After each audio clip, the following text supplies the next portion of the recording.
Hello everyone. If you like what I'm doing here, please consider subscribing, liking, and commenting. It would really help the channel out quite a bit. Thank you very much. Almost all the shows that you hear on this channel were produced around 60 to 90 years ago.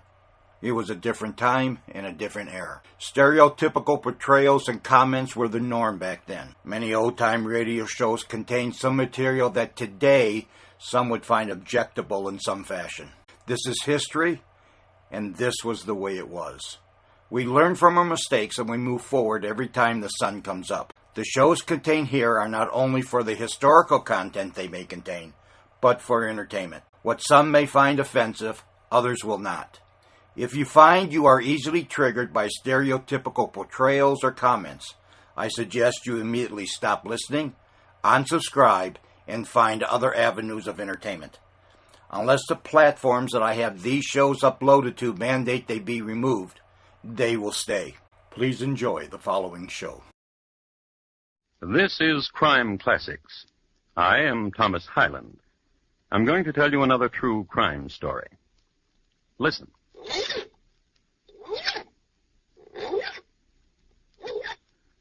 The sound you hear is that of a man having his right-hand hook filed. It's Saturday night in London town, and he wants to be gleaming and presentable. The year is 1739, when a well-sharpened hook in London town was considered prudent. And Captain Rat, that's R-A-T-T, besides being a drunkard, a scoundrel, and a smuggler, was a prudent man. The young man handling the file is named Charles Drew, Jr., and he is performing this intimate little ironmongery because he needs a favor done. Captain Rat can help him out. He can supply the youngster with an alibi, and Junior badly needs one, for he has just shot his father dead. And tonight, my report to you on the shrapnelled body of Charles Drew, Sr.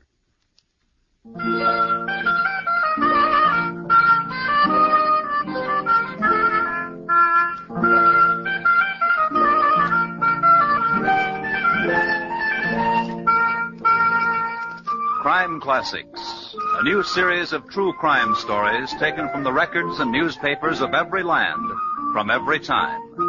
Your host each week, Mr. Thomas Hyland, connoisseur of crime, student of violence, and teller of murders. Now, once again, Mr. Thomas Hyland.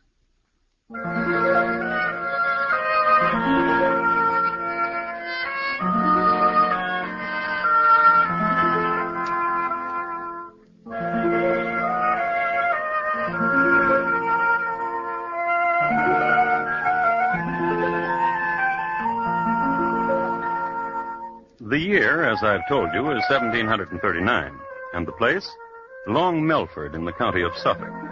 Long Melford was a small, quiet town near London, and in it, a manor, and in the manor a high-vaulted room of roaring fire, great shadows, and flying buttresses. Directly beneath the buttress that flew toward the west, two men, father, son, Charles Drew, Sr., Jr. Son? Yes, Father? The time has come for you and I to have a talk. I'm grateful. There are things vexing me. Perhaps what I have to tell you will answer your vexation. I'm very fortunate. I've tried to be a good father. A most excellent father. There's no one richer than you in Long Melford. Which is what I want to talk with you about. I know. I've drawn my latest will. This. What a gentle and most excellent father I have. Have you ear to what they say of you in the square? No, what do they say? That you are gentle and most excellent. What of the will? I'm leaving everything to your 5 sisters. And to you 6pence. To lend, to spend, to start your fortune. But the last will, the one before this, you left me everything. And only a kind word to my 5 sisters. That was when you were 11. Now you are 19. And a good son. To whom good? To you good. Nay, to the cutthroats and smugglers with whom you cozen. It is not so. This is so, I know it. You consort with people of ill fame. And also with Mr. Richardson's housekeeper. Shall I explain this of Mr. Richardson's housekeeper to you? 'Twould be well. She is a most excellent housekeeper, and I wish to employ her for our own household. And this you have been trying to do for the last year? She demands high payment.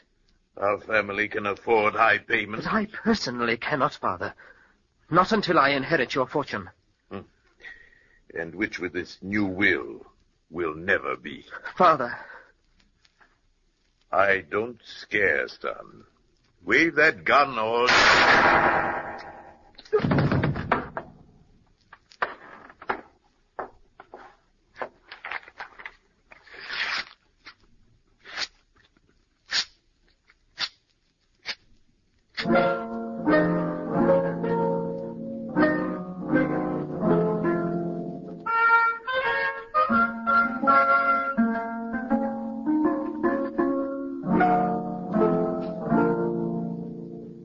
A smattering of intelligence concerning 1739 ballistics. Ammunition was chiefly of two types, round or irregular. The former was manufactured by dropping chunks of molten lead from a great height, and when it reached the vat of water at the bottom of flight, it was round, due to centrifugal forces and gravity. Among men who puttered with this sort of thing, round shot was considered pretty fancy. Mostly, guns were loaded in this era by whatever iron junk was to hand. It should be recorded that Charles Drew, Jr. had stopped at a small junkyard on his way to talk with his dad. This is the reason the coroner found numerous pieces of irregular junk iron in Dad's corpse.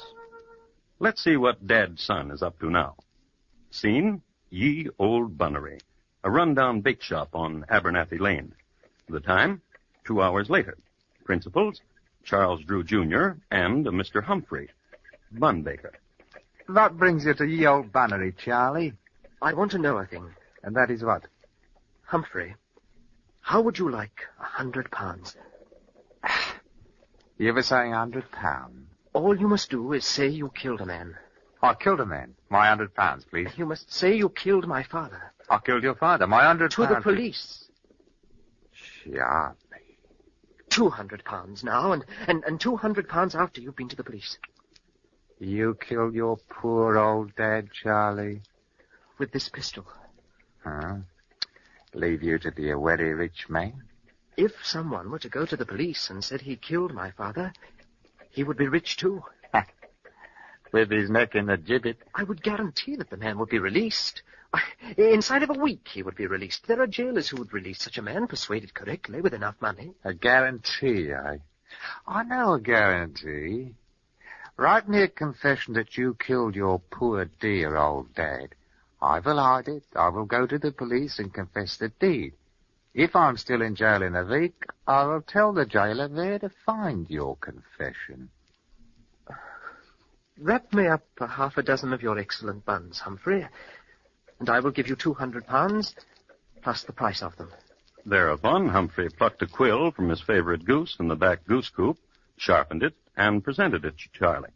With it, the lad wrote out his confession, paid up, and left.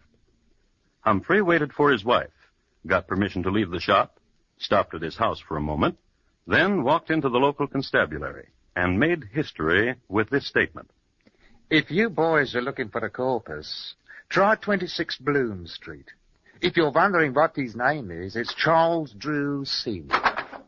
If you're wondering who did the murder on him, it's me. And my name is Humphrey.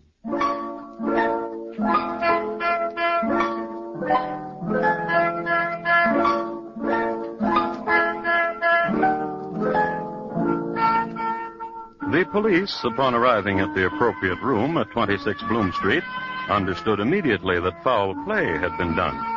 One of the constables was assigned to look in on the household of Mr. Humphrey, and there saw the Humphrey children at play at Thistle-de-doo, a game usually played with marbles, but by the Humphrey children played with pieces of iron junk, which latter were of a size that could easily be rammed down the muzzle of a gun. The gun was there, too, under a pillow on Mr. Humphrey's side of the bed. Mrs. Humphrey, who in the meanwhile had returned home, shook her head philosophically when apprised of the situation. It is recorded that Mrs. Humphrey's parents had both been put away as confirmed smugglers, a felony against the Crown. The next day, in jail, Nice of you to visit me, Charlie. Yes. What news do you bring? When am I to be released? I went to see Sir Roger Firebrace. How is Sir Roger? Dead. 'Tis a pity, too, for he would have gotten your release in an ounce for a few £100. Don't forget, laddie, I've got your confession. You've got till Sunday.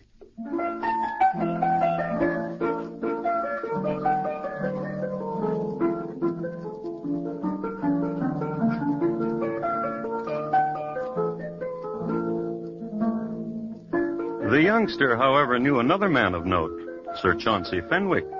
Sir Chauncey was compassionate and understood the situation exactly, but unfortunately had just had one of his periodic fallings out with the magistrate's wife. But Sir Chauncey did not send the lad away empty-handed. He suggested an old sea dog named Captain Rat, with 2 T's. What's the fire, Mr. Drew?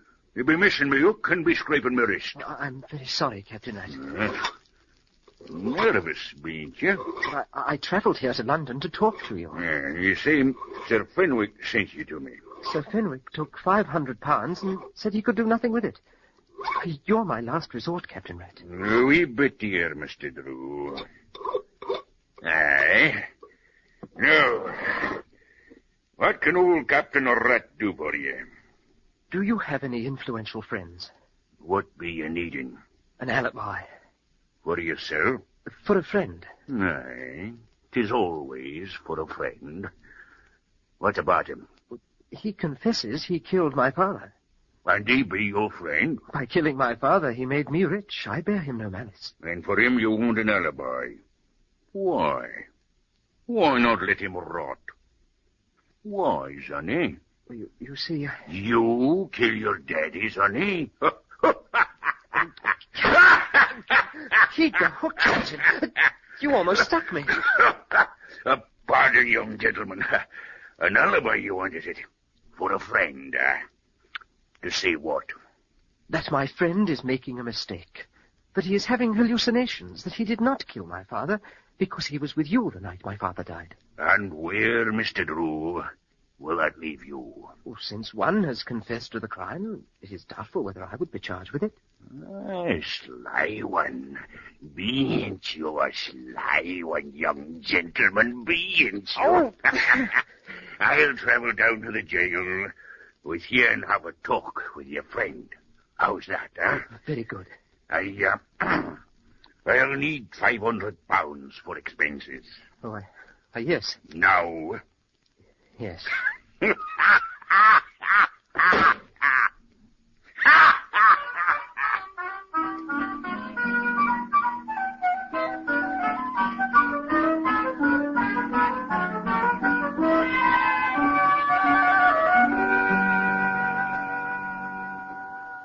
It is wasting a Saturday night and all, coming down here to the dungeon speaking to you, Mr. Humphrey.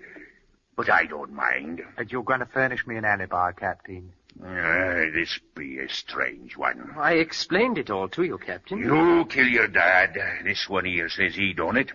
Now the both of you want me to say he couldn't have done it because he was with me. That lad thought it up. He's the bright one, not me. My plan will work. By the time you get Humphrey out of here and the police begin to dig about again, I'll be in Paris. Lost. I will change my name, and with my fortune I could... For your fortune, I will do it. I gave you £500. Bah, the pittance. Your fortune, Mr. Drew. Except what he's promised to me. What about it, lad? No. Bah. Taylor! Pleasant talking to both of you.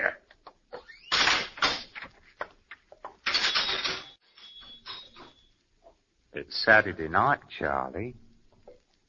What will you do?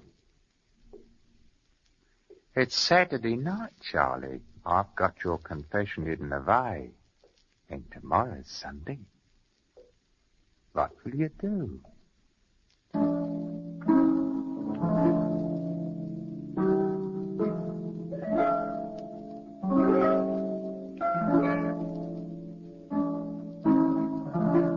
And they looked at each other there in the dungeon, the jailed and the young visitor. And the question hung there. What would Charlie do? It's Saturday night, and tomorrow is Sunday. What will you do, Charlie?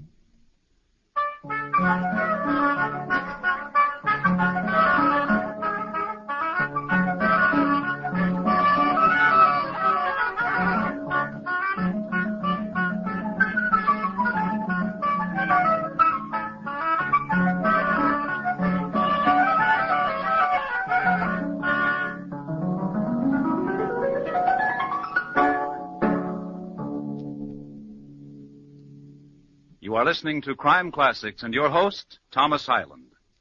Tomorrow night, hear the premiere performance of 21st Precinct, a new hard-hitting mystery series revealing the inner workings of the world's largest police force. 21st Precinct, produced by CBS radio team that gave you Gangbusters, is a program you'll want to listen for every Tuesday night on most of these same stations. Premiere performance tomorrow night on CBS radio. And now once again, Thomas Hyland and the second act of Crime Classics, and his report to you on the shrapnelled body of Charles Drew, Sr.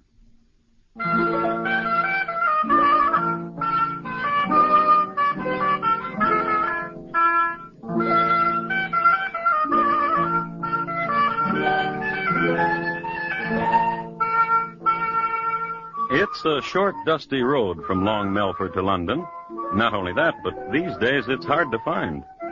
In its day, however, it was remarkable for two things. The brothers shoe spooner, Dick and Harry, who embarked on a career of highwaymanship on the morn of June 3, 1735, were hung on the eve of that same day from the highest branch of an elm at a fork on Long Melford Road. The other historic feature of Long Melford Road is the fact that on a Sunday morning, a young murderer, Charles Drew, Jr., and his lady love rode a coach down its ruts. Oh, he's a ranting, roving lad.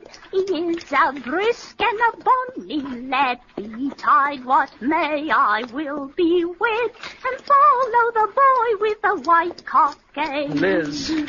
What is it, dearie? Shut up. Everyone's singing that song, dearie. It's the rage. Please, shut up. Oh, Duck, what's the matter? You're the cause of it all. Of what, old Duck? By killing my father. You wanted a way to have all his money? I told you a way to do, that's all. Yes. Oh, Duck, dearie, you'll see when we get to London what a time I'll show you. Make you forget. Since I've killed him, I've done everything wrong. Will you listen to Liz again? Will you? Surely I'll listen, Poodle. Oh, Duck. Monkey. When you listen to Liz. Surely. We get to London, we change your name, and you forget about Humphrey. But if I don't get him out of jail tonight, he'll show the police my confession. But you'll be in London. Start forgetting about him right now. All right.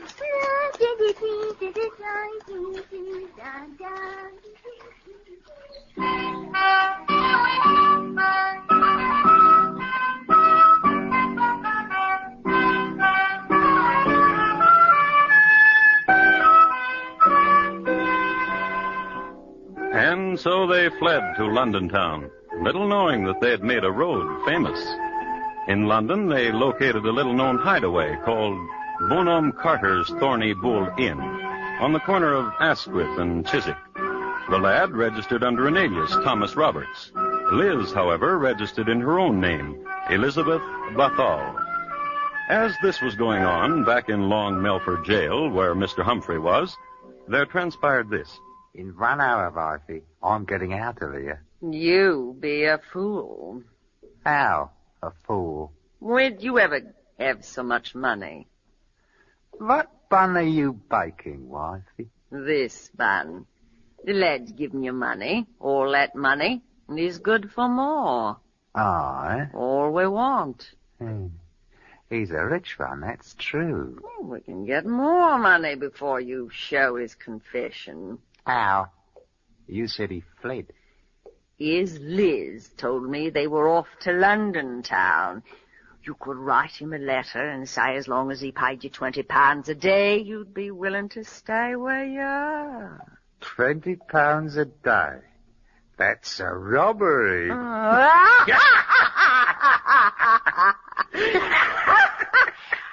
I will go to London and find Master Drew and present him with the letter. How will you find him? Oh, I will ask here and about of him. London, eh? Why? London. What of the children? Mrs. Nickelrod says she will take care of them. And you? Alone in London?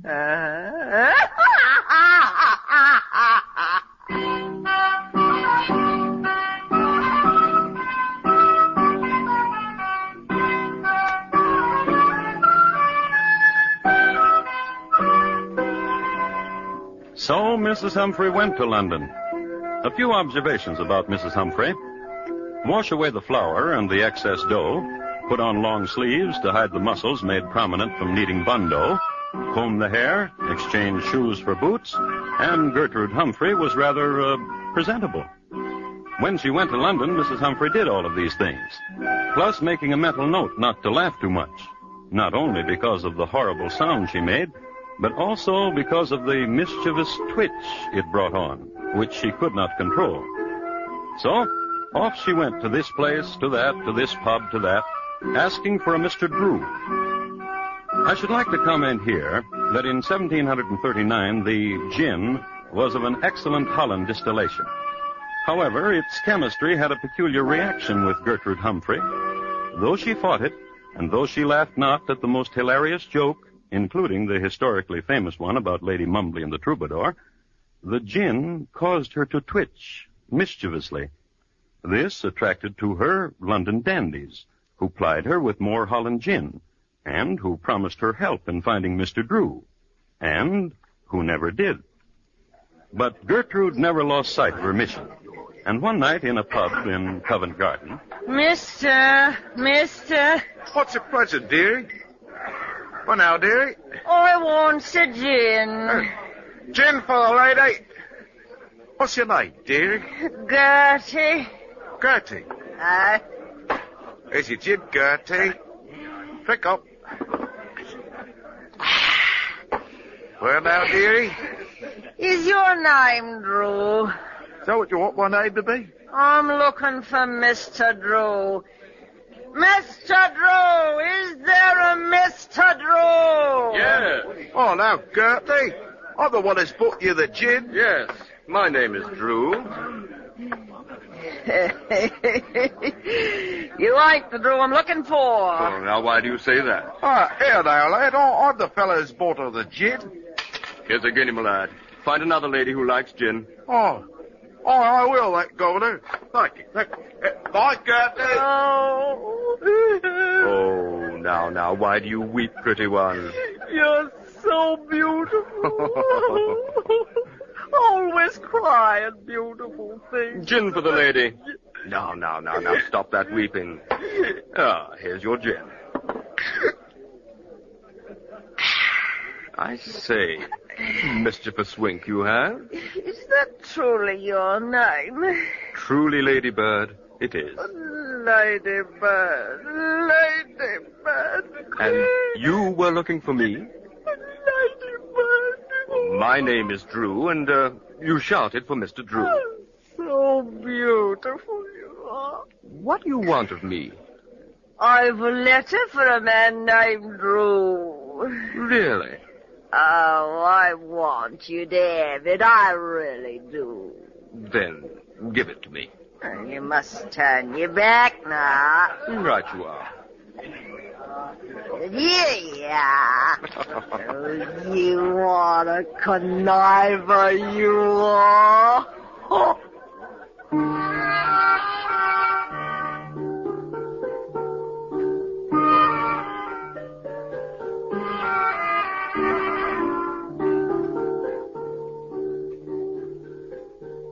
His name really was Drew, Timothy Drew. It's one of those coincidences in history which gave rise to the old saw, truth is stranger than fiction, as they say. And he was a curious man, and a proud man, jealous of his name, Drew. He had heard his name mentioned, and he was forced to find out why. He read the letter then and there. He read it again, a little later, out loud, to the police. And my missus told you have gone to London with Liz Bathall. But, Charlie, my lad, you shall pay me £20 a day, else I will tell that you have murdered your poor daddy. I have your paper, which you confessed you did, right where nobody but me knows where. So when my wife hands you this letter, you better give her money and find a way to keep it, giving it to her, your faithful servant, Mr. Walter Humphrey. Gentlemen, here in London is a man named Charles Drew. He has murdered his father, and he bears the same surname as I. I cannot permit this deed to go unpunished.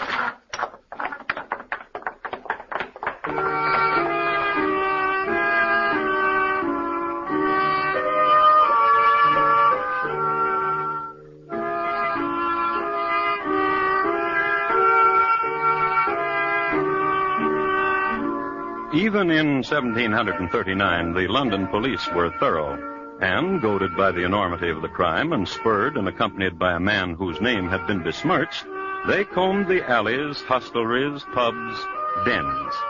It was late on a moist Thursday morning when Timothy Drew happened into Bonhomme Carter's Thorny Bull Inn on the corner of Asquith and Chiswick. Bonhomme Carter denied the presence of a Mr. Charles Drew, but affirmed that a Liz Bathall was most certainly a guest there. He directed Timothy to Liz's chambers. Who is it? Open the door. No games, dear. It's too early. Who is it? A representative of the police. Why didn't you say? May I come in? If you be the police, you can do anything, ain't that so? Thank you. I ain't done nothing. Is your name Elizabeth Bathall? It is. Do you know a man named Charles Drew? What's he look like? I don't know. Then how can I tell if I know him? Here, what sort do you take me for? There's no one in me closets.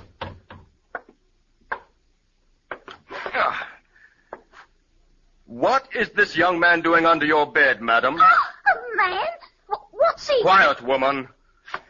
Is your name Charles Drew? I'm talking to you under the bed there. Is your name Charles Yes, Drew? sir. Come out from under there, sir.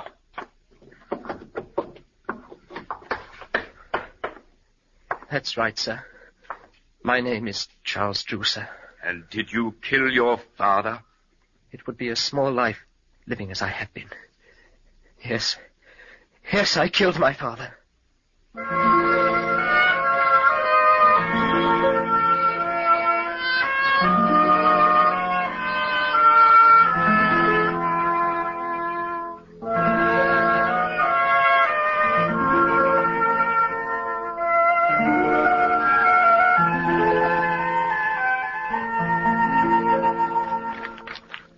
I have the original issue of a Gazette dated January 22nd, 1740, from which I'd like to read. The melancholy proof that when a man has abandoned all religious principles and has suffered his depraved appetites and passions to govern his reason was shown yesterday when Charles Drew, Jr. was hanged in Long Melford. Since the hanging elm on Long Melford Road had recently been demolished to make a keel for the British Navy, a new gibbet was erected. This gibbet was equipped with a new mechanical device, invented by Mr. Douglas Langford of Eastbourne. Mr. Langford is to be congratulated.